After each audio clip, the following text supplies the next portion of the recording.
لیکن وہ ظالم اللہ کی آیات کا انکار کرتے ہیں. وَلَقَدْ كُذِّبَتْ رُسُلٌ مِّن قَبْلِكَ، بے شک آپ سے پہلے کئی رسول جھٹلائے گئے تو انہوں نے اس پر صبر کیا، وہ جھٹلائے گئے اور اذیتیں دیے گئے یہاں تک کہ ان کے پاس ہماری مدد آ گئی اور کوئی اللہ کی باتوں کو بدلنے والا نہیں. اور بے شک آپ کے پاس ان رسولوں کی کچھ خبریں بھی آئی ہیں، اور اگر آپ پر ان کا منہ پھیرنا بھاری گزرا ہے تو اگر آپ کر سکیں کہ زمین میں کوئی سرنگ یا آسمان میں کوئی سیڑھی ڈھونڈ لیں پھر ان کے پاس کوئی نشانی لے آئیں تو، اور اگر اللہ تعالیٰ چاہتا تو یقیناً انہیں ہدایت پر جمع کر دیتا. بس آپ جاہلوں میں سے ہرگز نہ ہوں. رسول اللہ صلی اللہ علیہ وسلم سے جو مشرکین مکہ معجزات کا مطالبہ کرتے تھے اور وہ معجزات چونکہ ویسے نازل نہیں ہو رہے تھے تو رسول اللہ صلی اللہ علیہ وسلم بذات خود بھی پریشان ہو رہے تھے کہ کوئی تو معجزہ آ جائے، شاید یہ ایسے ہی مسلمان ہو جائے، شاید یہ ایسے ہی جہنم کی آگ سے بچ جائے. تو یاد رکھنا ہے اللہ رب العالمین نے مشرکین مکہ کے مطالبے کے مطابق بڑے بڑے معجزے نازل نہیں کیے. کیوں؟ کیونکہ معجزات کے لیے ایک حد ہوتی ہے. یاد کیجیے، ہم آگے پڑھیں گے انشاءاللہ. قوم سمود، حضرت صالح علیہ السلام کو ملنے والی اونٹنی، انہوں نے مطالبہ کیا تھا کہ ہم آپ کو کبھی تب مانیں گے جب اس پہاڑی سے اونٹنی نکلے گی.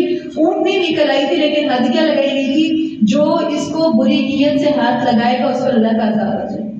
پھر پوری قوم ہلاک ہوئی. ہم نے کل ہی پڑھا عیسیٰ علیہ السلام کی قوم نے ربنا انزل علینا مائدۃ من السماء، اللہ ہم پر آسمان سے مائدہ نازل کر دے، دسترخوان نازل کر دے. اب وہ دسترخوان نازل ہو گیا تھا لیکن اس کے بعد کیا شرط تھی؟ جو اضافی لے گا ایسا عذاب آئے گا جو کسی کو بھی نہیں ملا. تو پھر کیا ہوا تھا؟ ان کو بندر اور سور بنایا گا. اس سے پہلے کسی اور قوم کو سور نہیں بنایا گیا تو ان کو سور بنایا گیا. تو اب امت محمدیہ سے اللہ تعالیٰ نے دین کو، دیکھیں وہ قومیں ختم ہو گئی تھی نا. قوم صالح پر عذاب آیا، ختم ہو گئی. قوم شعیب پر عذاب آیا، ختم ہو گئی. 30-40 دن کے اندر اندر قوم مٹ گئی صفا ہستی سے. لیکن امت محمدیہ یعنی رسول اللہ صلی اللہ علیہ وسلم کے سامنے جو مشرکین مکہ تھے، اگر ان کے معجزات کے ان کے مطالبے کے مطابق بڑے بڑے معجزات نازل ہو جاتے تو کہانی تو ختم ہو جاتی. تو دین اسلام آپ تک اور مجھ تک کیسے پہنچنا تھا؟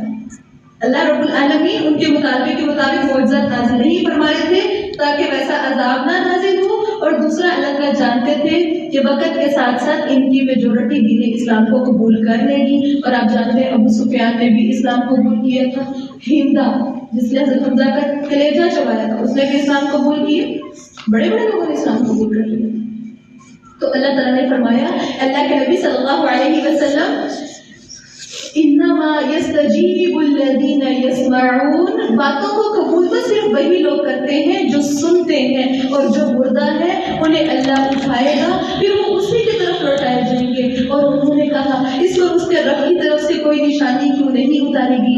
کہہ دیجئے کہ بے شک اللہ تعالیٰ اس پر قادر ہے کہ کوئی نشانی اتارے، لیکن لوگوں کی اکثریت نہیں جانتی. اور زمین میں وما من دابۃ فی الارض، فرمایا زمین میں نہ کوئی چلنے والا جاندار ہے اور نہ کوئی اڑنے والا پرندہ جو اپنے دو پروں سے اڑتا ہے، مگر تمہاری طرح کی امتیں ہیں. انسانوں کی کئی نسلیں، کئی گروپ، کئی جماعتیں، کئی فرقے، کئی گروہ. فرقہ مطلب کئی گروپس ہیں. تو اللہ تعالیٰ نے فرمایا اسی طرح ہر طرح کے جانوروں کی، جانداروں کے کئی فرقے، کئی گروہ رکھ دیے گئے. ہم نے کتاب میں کسی چیز کی کمی نہیں چھوڑی. اللہ تعالیٰ نے ہر جانور کب پیدا ہوگا، کہاں پیدا ہوگا، کہاں مرے گا، کہاں سے کتنا رزق حاصل کرے گا اور کس جگہ مر کے کس مٹی میں مل جائے گا، اللہ تعالیٰ نے ہر جانور، ہر جاندار کے بارے میں لکھ رکھا ہے. تو اس رب کے لیے آپ کے اور میری زندگی کے معاملات کو مینج کرنا کچھ مشکل ہے؟ کیا وہ پرندے اور کیا وہ جانور غیر اللہ سے جا کے مدد مانگتے؟ کیا انہوں نے ہماری طرح بڑے بڑے گھر بنائے جس میں وہ سٹوریج کرتے ہیں؟ ہم سٹوریج بھی کرتے ہیں، اس کے باوجود غیر اللہ سے مانگتے ہیں، غیر اللہ پر بھروسہ رکھتے ہیں. اور حدیث رسول اللہ صلی اللہ علیہ وسلم نے فرمایا کہ اگر تم پرندوں کی طرح اللہ پر بھروسہ رکھو تو اللہ تمہیں ان سے بھی کئی گنا زیادہ دے گا. اور پرندے کیا کرتے ہیں؟ رسول اللہ فرماتے ہیں خالی پیٹ جاتے ہیں، پیٹ بھر کے واپس آ جاتے ہیں اور ذخیرہ نہیں کرتے. کیا وہ غیر اللہ کو پکارتے؟ کیا آپ نے دیکھا جانور، کتے اور بلیاں روڈوں پہ پھرتے ہوئے کسی در پہ اکٹھے جا کر سجدہ کر کے کچھ مانگ رہے؟ ان کو ضرورت ہے، وہ کس سے مانگتے؟ اپنے رب سے. اور پھر آپ نے کبھی ان جانوروں کو بھوک سے مرتے دیکھا؟ آپ خود حیران ہو رہے ہوتے ہیں کہ صبح صبح ہر طرح کا جانور اور پرندہ بیٹھا کچھ نہ کچھ کھا رہا ہے، اس کو کہیں نہ کہیں سے کچھ نہ کچھ ملے۔ تو اللہ تعالیٰ نے فرمایا دیکھو ہم نے کتاب میں کسی چیز کی کوئی کمی نہیں چھوڑی، پھر وہ اپنے رب کی طرف اکٹھے کیے جائیں گے، اور جن لوگوں نے ہماری آیات کو جھٹلایا وہ بہرے ہیں اور گونگے ہیں، اندھیروں میں پڑے ہوئے ہیں۔ اگر ہم اپنے رب کے فرما بردار نہیں، دنیا کی بڑی بڑی ڈگریز بھی ہمارے پاس ہے، تو اللہ تعالیٰ کہ ہاں ہم لوگ پھر اندھے گونگے اور بہروں میں شامل ہیں۔ اور فرمایا جسے اللہ چاہتا ہے گمراہ کر دے اور جسے چاہتا ہے وہ اسے سیدھے راستے پر لگا دیتا ہے۔ کہہ دیجئے قل ارأیتکم ان اتاکم عذاب اللہ او اتتکم الساعہ، فرمایا اللہ کے نبی صلی اللہ علیہ وسلم ذرا مشرکین مکہ کو کہیے کیا تم نے دیکھا کہ اگر تم پر اللہ کا عذاب آ جائے یا تم پر قیامت آ جائے تو کیا اللہ کے سوا کسی غیر کو پکارو گے؟ آپ سے مجھ سے بھی سوال کیا جاتا ہے، جب کوئی مصیبت آ جائے تو کیا ہم اللہ کے علاوہ کسی اور کو پکاریں گے؟ لیکن ابھی بھی بدقسمت لوگ موجود ہیں، مشرکین مکہ سے بھی حد سے بڑے ہوئے لوگ موجود ہیں۔ مشرکین مکہ میں کوئی بڑی سے بڑی مصیبت آ جاتی تھی، اس وقت اکرمہ بن ابو جہل کا واقعہ بھی ملتا ہے روایت میں۔ مکہ فتح کیا تھا رسول اللہ نے، وہ بھاگ کھڑا ہوا تھا باقی لوگوں کے ساتھ، ابو جہل کا بیٹا کشتی میں بیٹھ گئے۔ اب کشتی میں چونکہ نکل گیا، سمندر میں تھا، طوفان آنے لگ پڑا، تو اس ٹائم پہ دیکھا کہ سارے کے سارے لوگ بتوں کو بھول گئے، کہاں گیا وہ بل، کہاں گیا لات منات عزا، کوئی بت نہیں پکارے۔ تو اس ٹائم پہ اس نے کہا کہ اے اللہ اگر تو نے مجھے آج اس طوفان سے بچا لیا نا، میں نے بھی جا کر مسلمان ہو جاؤں، کیونکہ ان لوگوں کی پریشانی کے وقت ان کے بت ہی نہیں کام آئے۔ تو اس نے جا کر بعد میں اسلام قبول کیا تھا، اور آج وہ صحابی رسول اور راوی احادیث ہیں۔ حضرت اکرمہ فرماتے ہیں ٹھیک، تو مطلب یہ ہے کہ مشرکین مکہ بھی شدید پریشانی کے اندر واحد اللہ کو پکارتے تھے، لیکن آج امت محمدیہ کے کئی لوگ یہ سمجھتے ہیں کہ آندھی اس کا نام لینے سے رک جائے گی، طوفان ایسے رک جائے گا، یا مصیبت کے اندر شاید اس کا نام لینے سے مدد آئے گی۔ تو اللہ تعالیٰ نے فرمایا ہے دیکھو اگر تم سچے ہو تو اللہ کے علاوہ کسی اور کو پکار کر دیکھو، تم تو اسی کو پکارو گے۔ اور جب یہی طوفان زیادہ حد سے پھٹ جاتے ہیں تو پھر کچھ مشرکوں کے دل کام ہوتے ہیں کہ ہاں آپ بنے کو بچانے کا۔ تو اللہ تعالیٰ نے فرمایا تو وہ رب دور کر دے گا جس کی طرف تم اسے پکارو گے، اگر اس نے چاہا، اور تم بھول جاؤ گے جو شریک بناتے ہو۔ اور بے شک ہم نے تجھ سے پہلے کئی امتوں کی طرف رسول بھیجے، پھر انہیں تنگ دستی اور تکلیف کے ساتھ پکڑا تاکہ وہ عاجزی اختیار کریں، پھر انہوں نے کوئی عاجزی اختیار کیوں نہ کی جب ان پر ہمارا عذاب آیا، لیکن ان کے دل سخت ہو گئے اور شیطان نے ان کے لیے خوشنما بنا دیا جو کچھ وہ کرتے تھے۔ دیکھیں انسانوں پر جو بڑے بڑے عذاب یا مصیبتیں یا تکلیفیں آتی ہیں نا، اللہ تعالیٰ کیا فرما رہے ہیں، اس لیے آتی ہیں تاکہ وہ اپنے رب کی طرف عاجزی کر کے اللہ سے جڑ جائیں۔ یہ جب ہم اللہ کے دین سے دور ہو رہے ہوتے ہیں، اللہ سے دور جا رہے ہوتے ہیں، اللہ تعالیٰ ہماری زندگی میں ایک دکھ بھیجتے ہیں، ایک پریشانی بھیجتے ہیں، اور پھر ہم اس کے بعد کیا کرتے ہیں، سجدے میں گر رہے رو کے اللہ سے دعائیں مانگتے ہیں، کیونکہ ہم اللہ سے دور جا رہے تھے نا، اللہ ہم اپنی طرف بلاتے ہیں اس طریقے سے۔ دیکھیں یہ مصیبتیں تکلیفیں آتی تو اس لیے ہے نا، لیکن بارش زیادہ آ گئی، سورج گرہن ہو گیا، چاند گرہن ہو گیا، طوفان آ گیا، لوگ مادی اسباب کے ساتھ جوڑ کے اس سے اصل سبق لیتے ہیں۔ جی چاند گرہن اس لیے لگا کیونکہ زمین درمیان میں آ گئی، سورج گرہن اس لیے لگا کیونکہ چاند درمیان میں آ گیا، فزیکلی اس کو کسی مادی سبب کے ساتھ جوڑ دیا، اور اصل جو اللہ ہمیں دکھانا چاہتے تھے ہم اس سے منہ موڑ لیتے ہیں۔ اللہ تعالیٰ کیا چاہتے ہیں، اگر کوئی ایسا کام ہو تو پھر ہم دیکھیں چاند گرہن، سورج گرہن کی نمازیں موجود ہیں، رسول اللہ صلی اللہ علیہ وسلم طویل رکوع کیا کرتے تھے، جھک کے کھڑے ہو کے اللہ سے دعائیں کیا کرتے تھے، اللہ سے باتیں کیا کرتے تھے، ایک ہی رکعت کے اندر 2 3 4 رکوع کیا کرتے تھے رسول اللہ، لیکن ہم اس کو مادی اسباب کے ساتھ جوڑتے اور اپنے رب سے دور ہو جاتے ہیں۔ تو پتہ کیا چلتا ہے، جتنی مصیبتیں تکلیفیں آتی ہیں، مادی اسباب ڈھونڈنے کی بجائے ہمیں اپنے رب سے تعلق مضبوط کرنے کی ضرورت ہوتی ہے۔ تو اللہ تعالیٰ نے فرمایا دیکھو کہ جب وہ اس کو بھول گئے جس کی ان کو نصیحت کی گئی تھی، تو ہم نے ان پر ہر چیز کے دروازے کھول دیے، یہاں تک کہ جب وہ ان چیزوں کے ساتھ خوش ہو گئے جو ان کو دی گئی تھی، تو ہم نے ان کو اچانک پکڑ لیا جب وہ نا امید ہو گئے تھے۔ مطلب جب چھوٹی چھوٹی مصیبتیں تکلیفیں آ رہی ہیں، انسان اپنے رب کی طرف نہیں پلٹتا، اللہ تعالیٰ انسان کو خوشحالیاں واپر دے دیتا ہے، اور جب انسان خوشحالیوں میں ڈوب جاتا ہے، انسان کو لمبی امیدیں باندھنے میں وہ مشغول کر دیا جاتا ہے، تو پھر اس کے بعد اللہ کی ایسی پکڑ آتی ہے کہ انسان کو امید بھی نہیں ہوتی کہ میرے ساتھ ایسا ہو سکتا ہے۔ تو اللہ تعالیٰ نے فرمایا دیکھو فَقُطِعَ دَابِرُ الْقَوْمِ الَّذِينَ ظَلَمُوا، ان لوگوں کی جڑ کاٹ دی گئی جنہوں نے ظلم کیا، اور ہر طرح کی تعریف تو اللہ کے لیے ہے جو سب جہانوں کا رب ہے۔ کہہ دیجئے کیا تم نے دیکھا کہ اللہ اگر تمہاری سماعت اور تمہاری نگاہوں کو لے جائے تو اور تمہارے دلوں پر مہر لگا دے، تو اللہ کے سوا کون سا معبود ہے جو تمہیں یہ چیزیں لا کر دے گا؟ آپ کو اور مجھے تو سننا بند ہو جائے، ہے کوئی ایسی ہستی جو سنوا سکے؟ آپ کو اور مجھے جب نظر آنا بند ہو جائے تو ہے کوئی ایسی ہستی، ہے کوئی ایسا قبر میں پڑا ہوا شخص، ہے کوئی ایسا بزرگ یا کوئی بھی ایسی ہستی جو آپ کو اور مجھے نگاہیں بصارت اور بصیرت عطا کر سکے؟ تو اللہ تعالیٰ نے فرمایا دیکھو ہم کیسے اپنی آیتوں کو پھیر پھیر کر بیان کرتے ہیں، پھر وہ تو منہ موڑ لیتے ہیں۔ کہہ دیجئے کیا تم نے دیکھا کہ اگر تم پر اللہ کا عذاب اچانک یا کھلا کھلا آ جائے، تمہیں پہلے سے الرٹ کیا جائے کہ بھئی اس دن اللہ کا عذاب آئے گا، کیا ظالم لوگوں کے سوا کوئی اور ہلاک کیا جائے گا؟ فرما دیجئے ہم رسولوں کو نہیں بھیجتے مگر خوشخبری دینے والا اور ڈرانے والا بنا کر بھیجتے ہیں، اور جو شخص ایمان لے آئے اور اصلاح کر لے تو ان پر کوئی بھی خوف نہیں ہوگا اور نہ ہی وہ غمگین ہوں گے، اور جن لوگوں نے ہماری آیات کو جھٹلایا اللہ نے فرمایا انہیں عذاب پہنچے گا اس وجہ سے کہ وہ نافرمانی کیا کرتے تھے۔ اللہ سے دعا ہے اللہ رب العالمین آپ کو اور مجھے اپنا فرما بردار بنائے۔ فرمایا کہہ دیجئے کہ میں تم سے نہیں کہتا کہ میرے پاس اللہ کے خزانے ہیں، اور نہ میں غیب جانتا ہوں، اور نہ میں تم سے کہتا ہوں کہ میں تو فرشتہ ہوں۔ دیکھیں وہ لوگ نبی صلی اللہ علیہ وسلم سے کہا کرتے تھے کہ اگر تم اللہ کے رسول ہو تو اللہ سے مطالبہ کرو کہ ہمیں دنیا کا باقی ساز و سامان مل جائے۔ تو اس آیت میں اس بات کا جواب رسول اللہ صلی اللہ علیہ وسلم کو دیا جا رہا ہے، ٹھیک ہے، کہ اللہ کے نبی آپ ان کو بتائیے میں تمہیں مال دینے کا حقدار یا ذمہ دار نہیں ہوں، یہ تو اللہ کا کام ہے، وہ جس کو چاہے جتنا رزق دے۔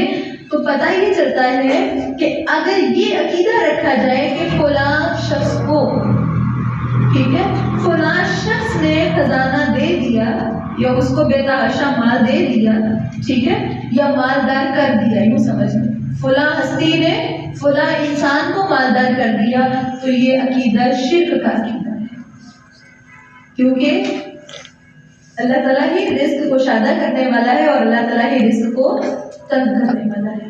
اور فرمایا دیکھو، اور میں تم سے یہ بھی نہیں کہتا کہ میں فرشتہ ہوں، میں پیروی نہیں کرتا مگر اس کی جو میری طرف وحی کی جاتی ہے۔ قل هل يستوي الاعمى والبصير، کہہ دیجئے کیا اندھا اور دیکھنے والا برابر ہو سکتے ہیں، یعنی کیا علم والے اور جاہل برابر ہو سکتے ہیں؟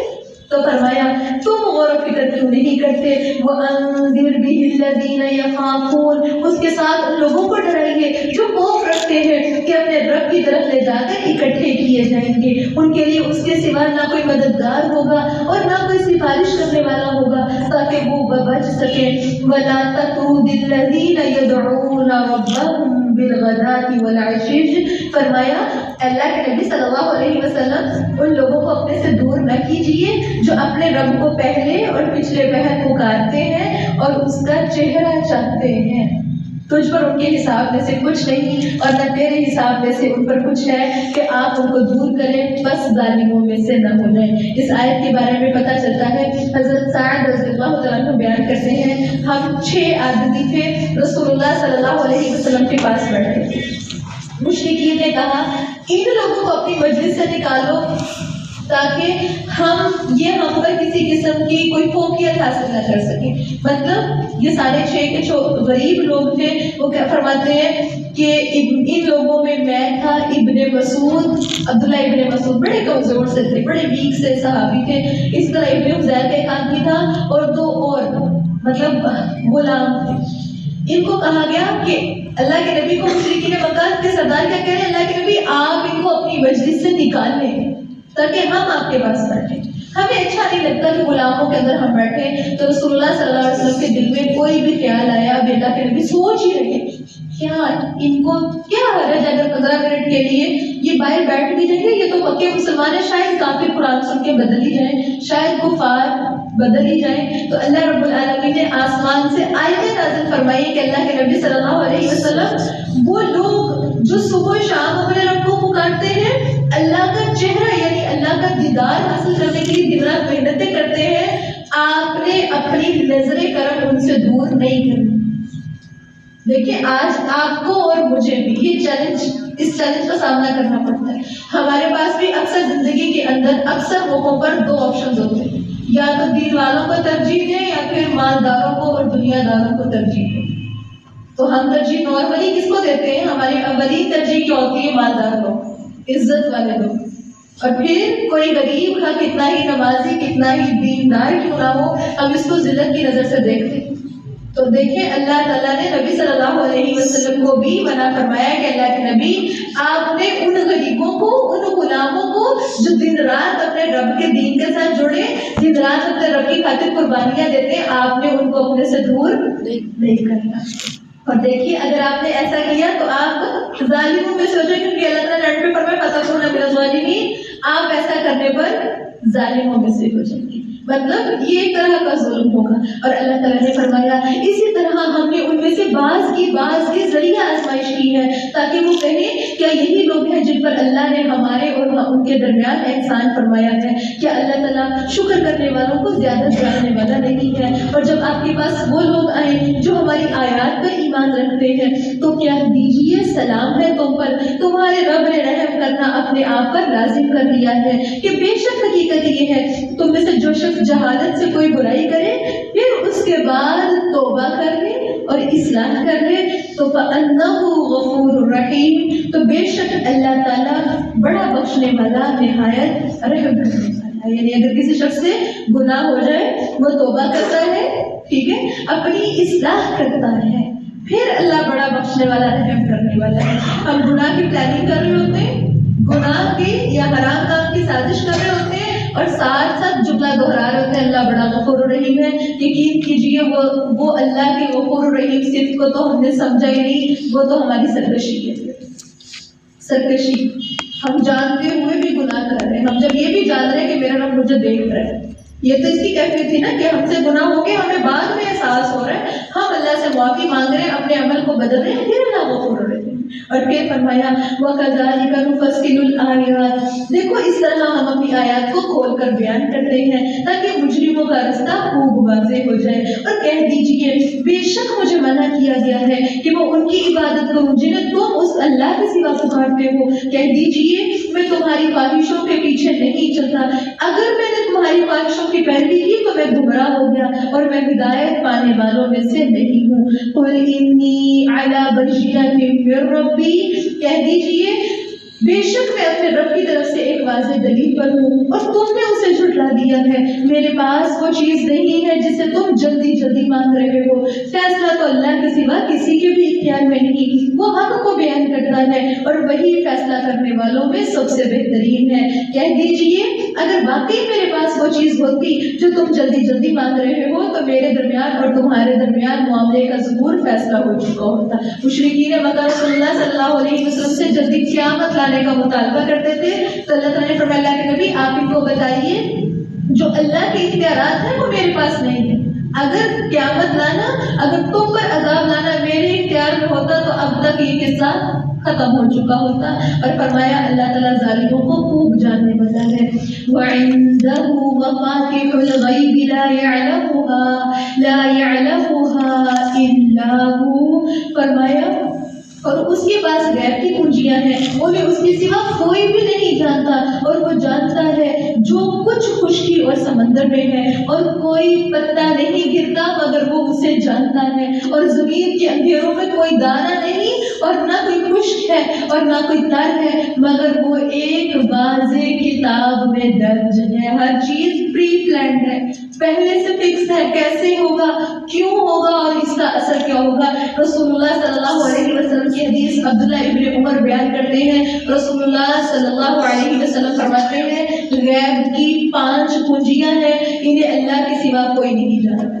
غیب کی 5 کنجیاں جن کو اللہ کے سوا کوئی نہیں جانتا۔ کوئی لاکھ دعوے کر لے کہ میں یہ علم رکھتا ہوں، میرے پاس یہ علم ہے، وہ جھوٹ ہے، کیونکہ وہ غیب کی 5 کنجیاں کون سی ہیں؟ نمبر 1 قیامت کب آئے گی، نمبر 2 بارش کب آئے گی، کتنی آئے گی اور اس کا کیا فائدہ اور کیا نقصان ہوگا، اسی طرح ماں کے پیٹ میں کیا ہے۔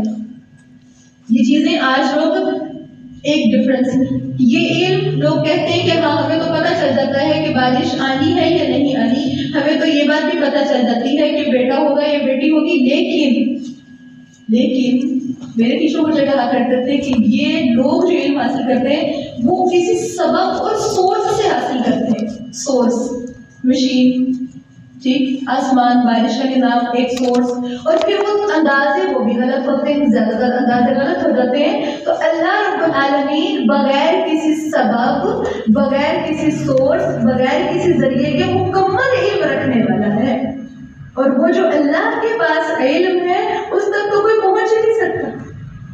تو اسی طرح یہ 4 چیزیں ہو گئی، 3 چیزیں ہو گئی، اس کے بعد اگلی چیز کل کیا کریں گے۔ کیا آپ کو اور مجھے پتا ہے کہ کل ہم اس ٹائم پہ کیا کریں گے؟ یہ بھی ممکن ہے کہ ہم میں سے کوئی اس ٹائم پہ نہ ہو، ہمیں گارنٹی ہے ہم کل اپنے بستر پر سوئیں گے یا قبر میں سو رہے ہوں گے، آپ کو اور مجھے نہیں معلوم۔ تو یہ بھی ہے اپنا علم جو اللہ کے پاس ہے۔ دیکھیں جب ہم ان میں سے کسی بھی ایک کے بارے میں یہ بھروسہ رکھتے ہیں کہ یہ انسان جانتا ہے یا یہ علم اس انسان کے پاس ہے، تو ہم اس ہستی کو، اس انسان کو اللہ کی صفت علیم میں شامل کرنے کی کوشش کر رہے ہیں، اور یہ واضح شرک۔ اسی طرح ایک آخری بات، انسان نہیں جانتا کہ وہ کس ضمیر میں مرے گا، آپ کو مجھے پتا ہے کہاں مرنا، تو یہ باتیں صرف اللہ کو معلوم۔ اب دیکھیں ایک بات اور بھی اہم ہے، وہ یہ ہے کہ جب ہر کام اللہ کے حکم سے ہوتا ہے، ایون ایک پتہ نہیں کہ تو اس کا علم اللہ کو ہے، تو شروع کے سوچئے کیا یہ قرآن آپ کے اور میرے ہاتھ میں ہماری مرضی سے آ گئے کہ آپ اور میں اپنی مرضی سے اللہ کے گھر میں پہنچی؟ نہیں، اللہ کی توفیق، اللہ نے چنا آپ کو اور مجھے، ہم سب کو اپنے دین کے لیے۔ لیکن اگر ہم اس کا حق ادا نہیں کریں گے تو اللہ تعالیٰ نے کیا فرمایا تھا، میں تمہیں لے جاؤں گا اور تمہاری جگہ اور لوگ لے آؤں گا، یحبونہم ویحبون، اللہ ان سے محبت کرتا ہوگا، وہ اللہ سے محبت کریں گے۔ تو اس قرآن کا حق ادا کرنا ہے آپ کو اور مجھے، اب اللہ نے بہت بڑی ذمہ داری دی ہے آپ کو اور مجھے، اور وہ کیا ہے؟ قرآن۔ اسی طرح اللہ تعالیٰ نے فرمایا وَهُوَ الَّذِي يَتَوَفَّاكُم بِاللَّيْلِ، فرمایا وہ اللہ تعالیٰ ہی ہے جو تمہیں رات کے وقت تمہاری روح کو قبض کر لیتا ہے، اور جانتا ہے جو کچھ تم نے دن میں کمایا، پھر وہ تمہیں اس حال میں اٹھا دیتا ہے تاکہ تم مقررہ مدت پوری کرو، پھر اسی کی طرف تمہارا لوٹنا ہے، پھر وہ تمہیں بتائے گا جو کچھ تم کیا کرتے تھے۔ وَهُوَ الْقَاهِرُ فَوْقَ عِبَادِهِ، وہ اپنے بندوں پر مکمل غلبہ رکھنے والا ہے، وہ تم پر کئی محافظ بھیجتا ہے، یہاں تک کہ جب تم میں سے کسی کو موت آتی ہے اسے ہمارے بھیجے ہوئے فرشتے لے جاتے ہیں۔ حدیث سے پتہ چلتا ہے ملک الموت، جسے ہم اسرائیل میں بولتے ہیں، وہ آتے ہیں، وہ نکال کر لے کے جاتے ہیں، لیکن وہ اکیلے نہیں ہوتے، ان کے ساتھ یا تو رحمت کے فرشتے آتے ہیں یا تو عذاب کے فرشتے آتے ہیں، یا تو خوبصورت کارپیٹ لا کے، خوبصورت قالین کے اندر، خوشبودار قالین کے اندر انسان کی روح کو نکال کے لپیٹتے ہیں ملک الموت، یعنی ان کی باقی اس کو عذاب دینا ہے یا سزا دینی ہے، سمجھ لیں ملک الموت کے ساتھ باقی کافی سارے فرشتے ہوتے ہیں، اور اس انسان کو جس کی موت کا وقت ہوتا ہے اس کو وہ سب کچھ نظر آ رہا ہوتا ہے۔ اس سے پہلے کچھ نظر نہیں آتا تھا، لیکن موت کے وقت کے بارے میں اللہ تعالیٰ نے فرمایا فَبَصَرُكَ الْيَوْمَ حَدِيدٌ، آج کے دن تیری نگاہ بڑی تیز ہو گئی، تجھے وہ کچھ نظر آ رہا ہے جس سے پہلے نہیں۔ تو اللہ تعالیٰ نے فرمایا دیکھو وہ فرشتے کوتاہی بھی نہیں کرتے، پھر وہ اللہ کی طرف لوٹائے جائیں گے جو ان کا سچا مالک ہے۔ فرمایا سن لو اسی کا حکم ہے اور وہی سب حساب دینے والوں میں سب سے جلد حساب دینے والا ہے۔ کہہ دیجئے کون تمہیں خشکی اور سمندر کے اندھیروں سے نجات دیتا ہے، تم اسے گڑ گڑا کر اور خفیہ طریقے سے پکارتے ہو کہ بے شک اگر وہ ہمیں اس سے نجات دے دے تو ہم ضرور شکر ادا کرنے والوں میں سے ہو جائیں گے۔ کہہ دیجئے اللہ تمہیں اس سے نجات دیتا ہے اور ہر بے قراری سے بھی نجات دیتا ہے، پھر تم شریک بناتے ہو۔ دیکھیں وہ جو ذہنی ٹینشن ہوتی ہے، ذہنی اذیت اور ذہنی پریشانی سے اللہ تعالیٰ ہی انسان کو نجات دلاتے ہیں نا، اللہ تعالیٰ ہی انسان کو سکون عطا فرماتے ہیں نا، لیکن اللہ تعالیٰ نے فرمایا تم پھر شرک کرتے، تم یہ سمجھتے ہو یہ اوروں کی وجہ سے ہو رہا ہے، تو اللہ تعالیٰ نے فرمایا کہہ دیجئے وہی اس پر قادر ہے کہ تم پر تمہارے اوپر سے عذاب بھیج دے یا تمہارے پاؤں کے نیچے سے عذاب بھیج دے کہ تمہیں مختلف گروہ بنا کر آپس میں لڑا دے اور تمہارے بعض کو بعض کے ساتھ لڑائی کا مزہ چکھا دے۔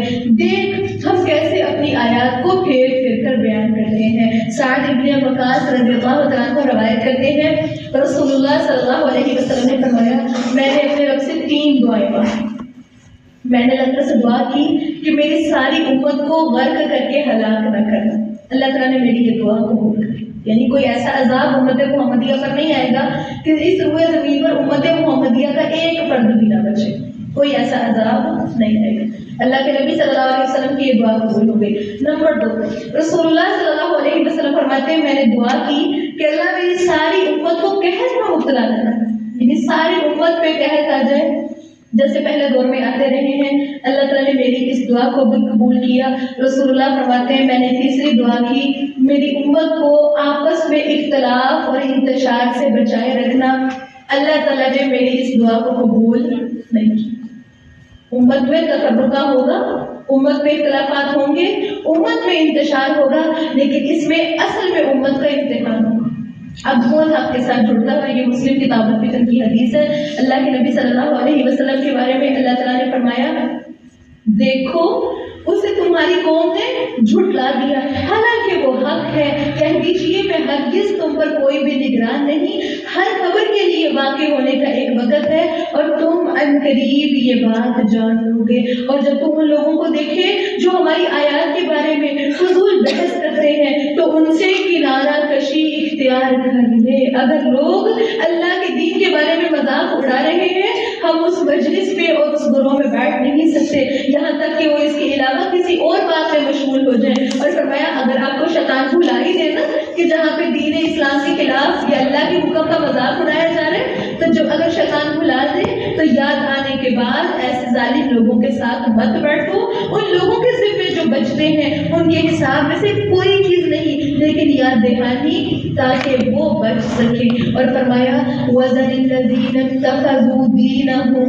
لَعِبًا وَلَهْوًا، ان لوگوں کو چھوڑ دیجئے جنہوں نے اپنے دین کو کھیل اور تماشا اور دل لگی بنا لیا۔ انہیں دنیا کی زندگی نے دھوکہ دیا اور اس کے ساتھ نصیحت کر کہ کہیں کوئی جان اس کے بدلے ہلاکت میں نہ ڈال دی جائے جو اس نے کمایا ہے۔ اس کے لیے اللہ کے سوا نہ کوئی مددگار ہوگا نہ کوئی سفارش کرنے والا ہوگا۔ اور فرمایا اگر وہ فدیہ دے دے ہر فدیہ تو اس سے وہ نہیں لیا جائے گا۔ یہی لوگ ہیں جو ہلاکت کے سپرد کر دیے گئے اس کے بدلے جو انہوں نے اعمال کیے تھے۔ اعمال آپ اور میری کمائی۔ دیکھیں اللہ تعالیٰ نے یہاں پہ لفظ اولئک الذین ابسلوا بما کسبوا، قسم کا لفظ استعمال کیا، کمائی کا لفظ استعمال کیا۔ یوں سمجھ لیں جو انسان کام کرتا ہے محنت کرتا ہے اس کے بدلے میں اس کو اجرت ملتی ہے۔ تو دیکھیں جب ہم دنیا میں کوئی بھی کام اچھا کرتے ہیں تو اس کے بدلے میں ہمیں ایک اجرت ملتی ہے، ہم برا کرتے ہیں اس کے بدلے میں بھی ایک اجرت ملتی ہے، لیکن اجرت کی ٹائپ الگ الگ ہے۔ ایک اجرت کیسی ہے جو انسان کو جنت کی صورت میں مل رہی اور ایک بدلہ کیسا ہے جو انسان کو جہنم کی آگ کی صورت میں ملے گا۔ تو اللہ تعالیٰ نے فرمایا ان کی ایسی جو ان کی بری کمائی ہوگی اس کے بدلے میں اللہ تعالیٰ نے فرمایا ان کے لیے لہم شراب من حمیم، ان کے لیے گرم پانی سے پینا ہوگا، وعذاب علیم، ان کو دردناک عذاب دیا جائے گا اس وجہ سے کہ وہ کفر کیا کرتے تھے، وہ رب کے انکاری تھے، وہ رب کے دین کے انکاری تھے، وہ مشرک بنے ہوئے تھے۔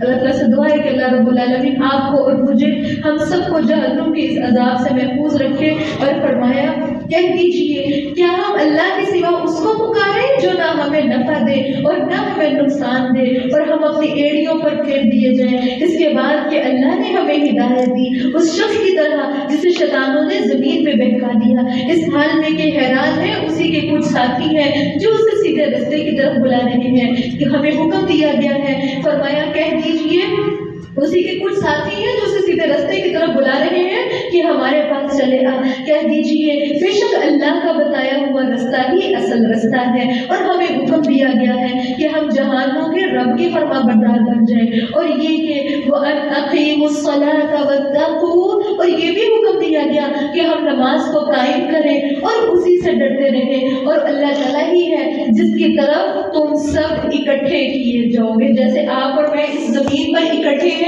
کل قیامت کے دن آپ اور میں ہم سب ایسے ہی انہی جسموں کے ساتھ کل قیامت کے دن اکٹھے ہوں گے، میدان حشر میں اکٹھے ہوں گے، وہ میدان جہاں آپ کو اور مجھے نامہ اعمال پکڑائے جائیں گے، کسی کو نامہ اعمال سامنے سے، کسی کو دائیں ہاتھ میں اور کسی کو پیٹھ پیچھے سے پکڑا دیے گے، اور ہم میں سے ہی کچھ لوگوں کے چہرے چمک رہے ہوں گے اور کچھ لوگوں کے چہرے سیاہ ہوں گے۔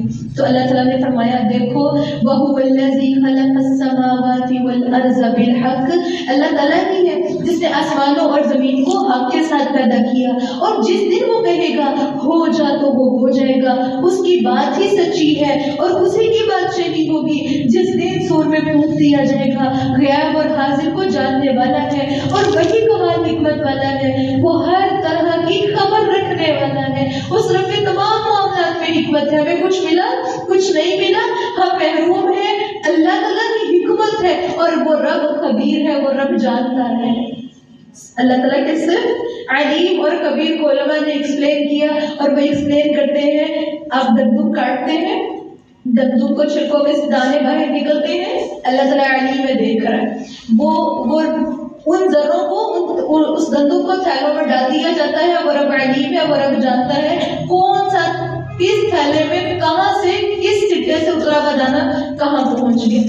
اب چونکہ اللہ تعالیٰ علیم بھی ہے اور وہ رب خبیر بھی ہے اور وہ رب لطیف بھی ہے، اب وہ رب چونکہ لطیف ہے اور اللہ تعالیٰ یہ بھی جانتا ہے کہ یہ گندم اب کس نے کھانی ہے اور کس کے پیٹ میں جانی ہے، تو وہ رب باریک بینی کے ساتھ وہ گندم ان گھروں تک پہنچ جاتا ہے، باریک بینی حکیم حکمت ہے اس کے معاملات میں۔ آپ کو پتہ چلتا ہے آپ کے گھر میں جو گندم آئی ہے اس میں اس کا حصہ ہے اور نام لکھے نظر آ رہے ہو تو انسان میں سمجھتے انسان پریشان ہوتا ہے، اچھا اس کا گندم پہنچانی کیسے، لیکن وہ رب چونکہ خبیر ہے، اب اس کا خبیر ہونا سمجھیے، وہ رب خبیر پتہ ہے کیسے، وہ جب گندم پیستی ہے نا تو کون سا دانا کس سٹے سے اترا، اس کے کتنے ذرے ہوئے اور کس تھیلے میں کہاں کہاں اس کے ذرے چلے گئے، اب کس کے پیٹ تک کون سا ذرہ پہنچنا ہے، وہ رب ہر طرح کا علم رکھنے والا ہے، وہ اس کی مکمل نظر ہے کون سا ذرہ کہاں کہاں پہنچ گئی، یہ اللہ کی صرف خبیر ہے۔ ہم سمجھتے ہیں وہ رب ہماری دلی اذیت کو، دلی پریشانی کو، وہ رب ہمارے دکھ کو نہیں جانتا، وہ رب ہر طرح سے واقف ہے، لیکن اس کے معاملات میں حکمت ہے، اس رب کے معاملات میں بڑی حکمت ہے جو انسان کو سمجھ نہیں آتی۔